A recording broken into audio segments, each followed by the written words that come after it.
If you support humans in the workplace in any way, as an HR leader, as a coach, or a teammate, this episode is for you. And in this conversation, we're going to talk about the shift from what we'll call old HR to new HR, some grounded predictions for the future of work, and what it looks like when the HR function becomes more than just the place you go when something goes wrong.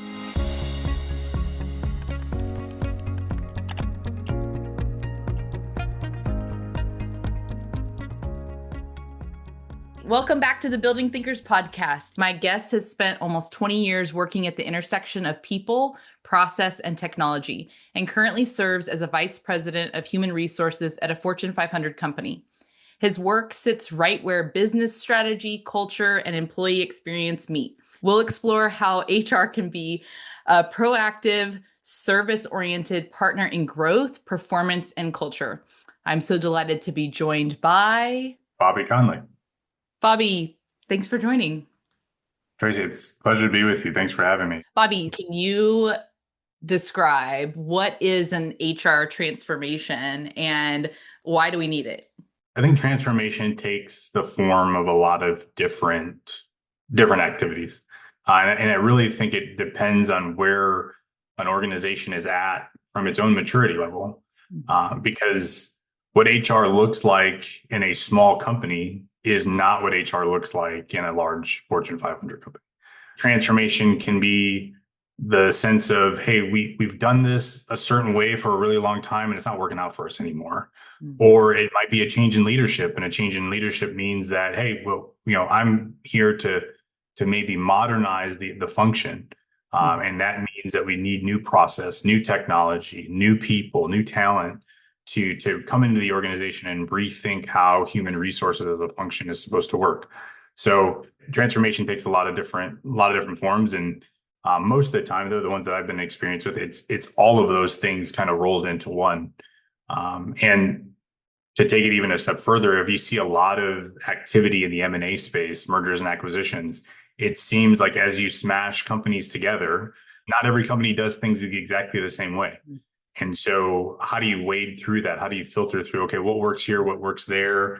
What is the best practice going to be for us in a go forward environment? That also means transformation a lot of times. So it takes a lot of different forms.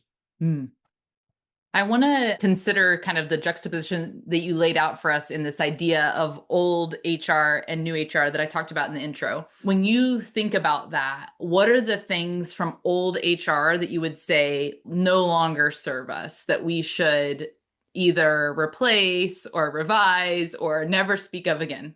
I think old HR versus new HR is a matter of, in a lot of ways, kind of going back to what we said about maturity. It just depends on where you're at in the journey as your organization. I'll caveat this with, like, a lot of these are my opinions and probably may be Sure, unpopular for some of your that's why listeners. you're on the podcast, for your opinion. Exactly. Let's be controversial, right? There are these tropes and these misnomers about HR and organizations. I've heard everything from, HR is the party planner to they're the hire and fire crowd. They're there to tell and do all these things, and kind of the anti-employee or the enemy, so to speak. That thinking of HR being an administrative function, I think, is what really gets under a lot of HR professionals, under their skin, because it's not about pushing paper. And I think we talk about some of the technology and things that are changing in the future, a lot of those administrative HR functions that have been done in the past because there was a regulatory requirement or it was just necessary because nobody else could do it, a lot of those things will no longer serve us in the future. And this kind of pivot to what is new HR is not really new per se, because if you think about the Ulrich model, it's been around for over 30 years. It's this idea of, you've got HR business partners who partner with the business on certain strategies and things like that and how to get the business to perform. And then you have all these back office functions like your talent management team and your HR systems group and your shared services. Those models have been around for a really long time. But I do think we're at a place now with technology and AI that if you're an organization that has not leaned into the Ulrich model, or you kind of are that old HR or a jack of all trades where you're the one HR person in your site and you do everything, you have the opportunity in the next, 2, 3, 4, 5 years to really leapfrog yourself forward that in a way that you probably weren't able to Mm. just a few years ago. And one of the sentence stems we like to use is if only people knew. So when it comes to kind of this comparison and what you're seeing across the work that you've been doing in your current work, what would you say if only people knew? I have a kind of a funny answer to that. I'll give you two parts. If only people knew that not all HR people like people, uh, which is kind of funny to think about. What I will say is that if people only knew that HR has the ability and really has the capacity as professionals to be business leaders. We are not just the people side of the house. The funny thing about a really good HR business partner or a really good HR partner is they know the business almost as well as any operations person could. And if you can get someone that can think strategically, can understand the business objectives of, hey, we want to grow the business by X%, or we want to penetrate into this new market, your partner has to ride with you alongside of you, because at the end of the day, you need people. You need an individual to help business leaders understand what is the organization doing around them that's going to help them get to that goal. And your modern HR professional, HR business partner has the full capacity to do that and not just push paper around.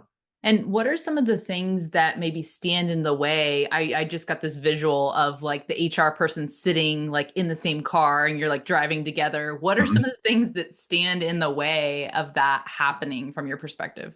I think a lot of it can be bias.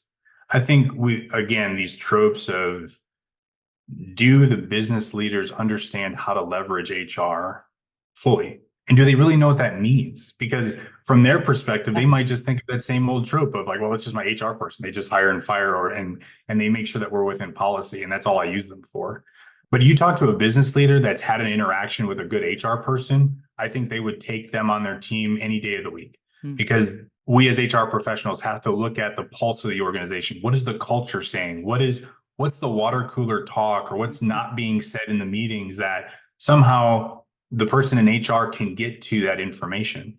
And they're looking at the data that says, hey, we're having issues in hiring in this space or turnover in that space, and let's dig into that and understand why, right alongside that business professional. Because if someone who's running an operations is deciding to set off on this strategic venture, but all of their people are not marching along with them, that's the HR person that's going to make the ops person understand that and understand why.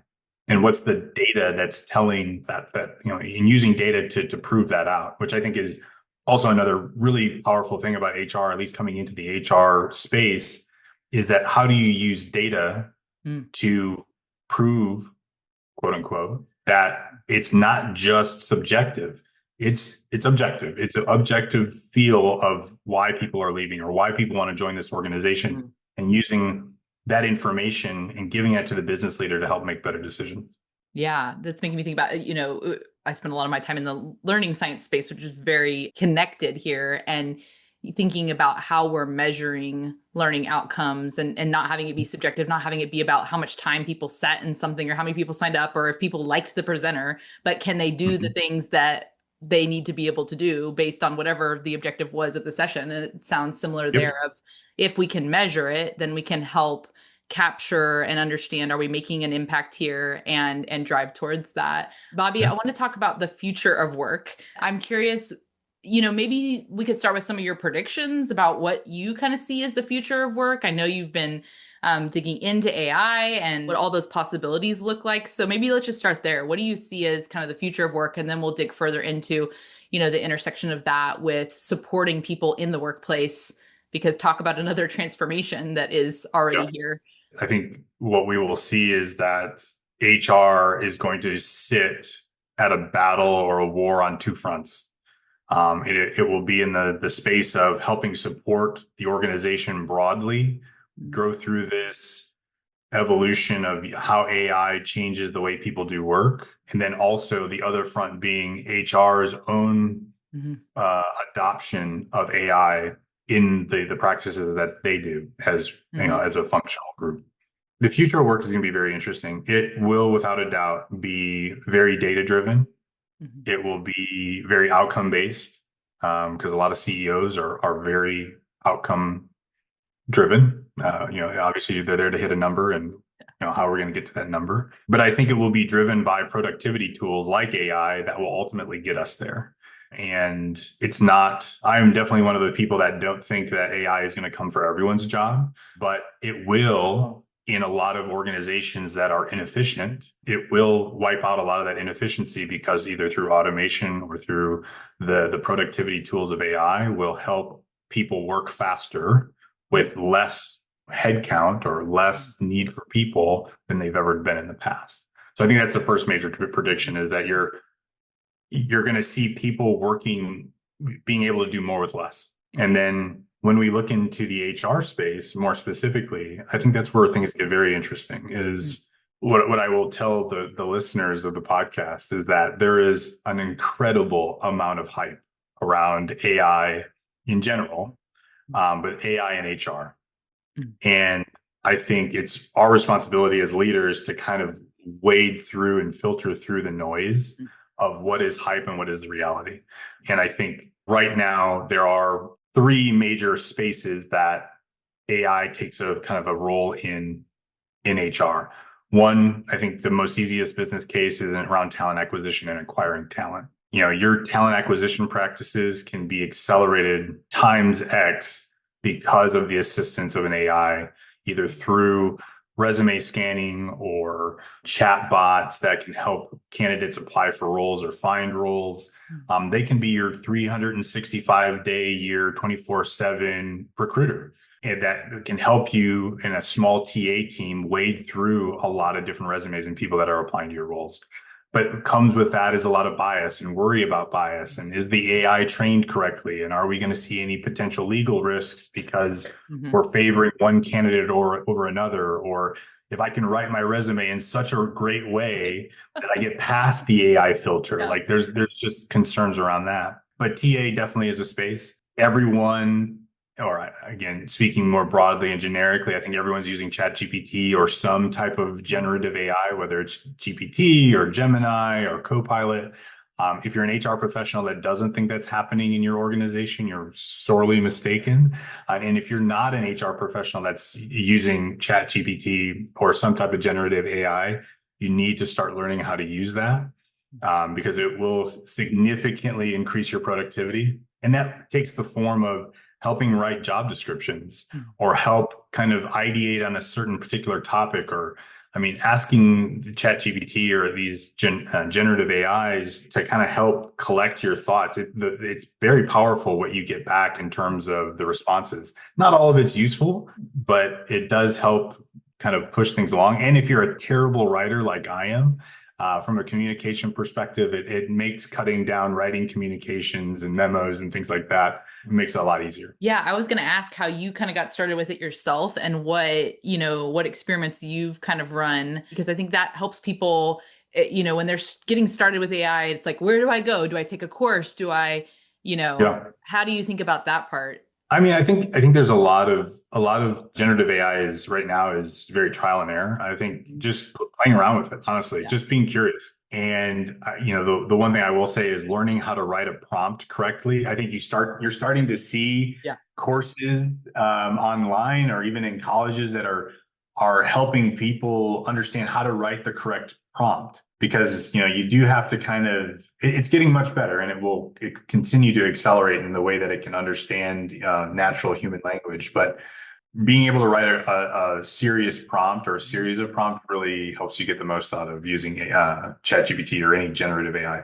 But it really starts with, hey, do you think that this could do this? And then being very surprised with the results. Okay, now I want to take that to the organizational change level for a moment. And so if you're thinking about, in a large Fortune 500 company, all the different range of people from different experiences, different feelings about technology, how do you like to think about that from the modern HR lens of now what's possible? And is AI a piece of your solution on helping people to shift mindsets and integrate it in ways that are effective and also keep humans at the center somehow? I think it's a great question. And I think it's where a lot of companies are tackling right now, or at least a lot of chatter around, like, what are we going to do with this? Hmm. The one thing that I will say is, as much as there's so much hype and so much everybody talking about how they're much of an AI expert in this or a company can do that, I don't think anybody really has it figured out yet. Unless you're the big kind of FANG companies, the Apples, the Googles, the Amazons, like the IBMs of the world. A lot of organizations are still very much in their infancy when it comes to AI.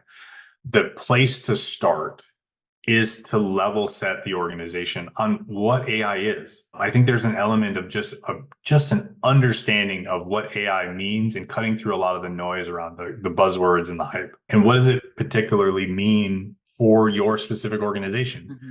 What do we think about AI in this particular space or at our organization, and how are we thinking about using it in the future, and providing a little bit of transparency to the organization first and foremost. I think that Hmm. transparency always helps quell a lot of rumors and Yeah. things of that nature. So the thinking about the future and how AI potentially helps that or hurts that is all starts with transparency. I think the other thing that you need to do, if you're not doing that already, is thinking about what are the guardrails that the Yeah. organization wants to put on AI. Because from a legal perspective or from a human capital or HR perspective, there may be certain things that we as an organization don't want to use AI for. Maybe we don't want sensitive information put on a generative AI or uploaded to a chat GPT. Maybe we only use a specific type of AI at our organization. Hmm. But again, being transparent and giving the organization the information that says, hey, here's where you can use AI within our organization right now. And then based on that, based on the guardrails of here's what we can use, the tools that we're thinking about, and here's how we think about applying it, then to your point, it becomes okay, how do we skill the organization to use it? To take that even a step forward, you think about the processes that are either impacted or changed as a result of these new productivity tools. And how does that change the way people work or what they do in their job roles that an HR professional would be able to provide context to or help work through with the business? It changes from an organizational design perspective. What does your organization look like? Do you need 20 people now? Or can you do the same work with 10 people and then repurpose 10 to do something else? Hmm. It's not always about like, well, the AI is going to come in and it's going to cut 5 of the FTEs that are in my department. No, it could take the 5 FTEs to go do something else that's more value added or more strategic or more or open up other opportunities that we didn't have in the past because we were so bogged down with this manual process that's now being sped up through automation or technology. So once you set the ground rules of here's the foundation, Hmm. then it becomes the walls of the house of like, here are the guardrails that we get to play within from an AI perspective. Then it's helping the organization understand, okay, what is my place within those guardrails? And then how does my team or my job change as a direct result of it, if that makes sense. Totally. One of the ways that I think about like those big systemic pictures is like a Rubik's cube, and it's like we Mhm. turned one area of the Rubik's cube, but then it like messed up something over here, messed up, not messed up, it Yep. changed something that now Yep. requires another adjustment or communication or language, because when you're talking about the FTEs moving from here to there, if we haven't kind of peered around the corner and thought about what's next or had like applied futures thinking or something like that, then we're caught off guard almost and like trying to catch up. And so I see we still need human thinkers, leading these initiatives. So I guess like our jobs are safe for now Yeah. because you're moving kind of those chess pieces or whatever metaphor you want to use. But I don't know if that resonates at all with how you think about it. Yeah, I mean, there are things that will come in the future as companies decide to implement more technology and more technology forward thinking that we're not even aware of yet. Yeah. These unintended consequences Yeah. of our actions that we don't know until we turn it on or we don't know until we start using it. And I think that's Right. true of any technology implementation. You can go in with the best laid plans that someone's thinking about and has the best intentions for, but then you turn it on and you go, oh, well, that doesn't work. That definitely doesn't work Right. anymore. You have to go back to the drawing board. And, again, that takes human thinkers. Hmm. And there may come a time, Tracy, that, we don't need the human thinkers anymore. The Maybe. computer will come back and tell us where it made an error. But as for right now, I think we will always have the human element of people providing that creativity and that different way of thinking, diversity of thought that will always play into either technology or any process work that we do. I'm curious now to put on, maybe this is your talent hat. Like, I think people out there, some are a little nervous right now. There's a lot of things changing. It's a volatile time in many ways. And, you can turn on, insert your input of choice and here AI is going to take jobs and this and that. What would you say to our listeners who are wanting to maybe level up, wanting to protect their jobs, or wanting to think in new ways about the skills that they could develop? Is there any way of like advice you would have for them to guide them towards what might be next for them? I was reflecting on kind of what you were talking about before of like, if people only knew, that Yeah. prompt. I think what people don't realize is that change is inevitable. And to think about change as, well, I don't want that to happen to me. Sure. I think everybody loves the comfort of routine. And there are hundreds of psychological and organizational psychology studies that will say people don't like their cheese being moved, to use a 90s Yeah. metaphor. But it is in those moments of change where you as an individual have the most growth. And I don't think anything changes if nothing changes.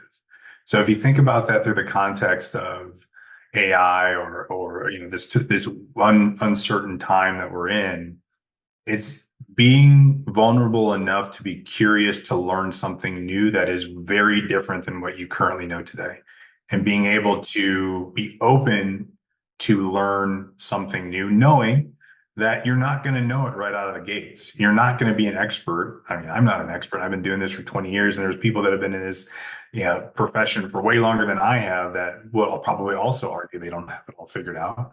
But it's this sense of you don't go run and stick your head in the sand because you're worried that your job's changing. Mm-hmm. You lean in and you say, okay, hey, I saw this interesting thing on the internet or this article. How does that apply to us here at work? Or, hey, I'm curious about learning more about AI prompts. I'm going to take 10 minutes out of my day to try to go learn about what that means. And it's being able to say, you know what, I'm going to embrace this change. I'm going to lean into it.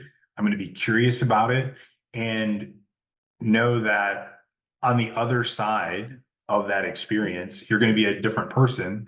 And you'll have gone through this growth that you didn't know you even had because you were kind of stuck in your bubble a little bit. But that applies to really change anywhere. I think that's, that the experience that we as individuals get is not through things being status quo.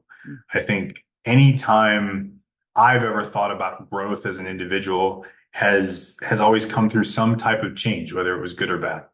And that's where we get experience. And that's why when I was 20 years old and I thought I could run the company that I was working for, in reality, I couldn't do it because I didn't have the life experience yet that goes along with some of those kind of higher paying jobs or those leadership positions that I thought I could do overnight. So it's the same concept applies here. Be curious. Bobby, I could not end our episode on a stronger note. So I really appreciate it. Thank you so much for your time. Thank you for sharing your insights from your experience. I think our listeners are going to get a lot out of this episode. And if you're listening, we would love for you to subscribe to the Building Thinkers podcast and leave us a rating and review. And you can also sign up for our newsletter, and we'll send out a blueprint for thought that comes along with this episode. So thanks again, Bobby, for your time. Thank you. Pleasure to be here, Tristan.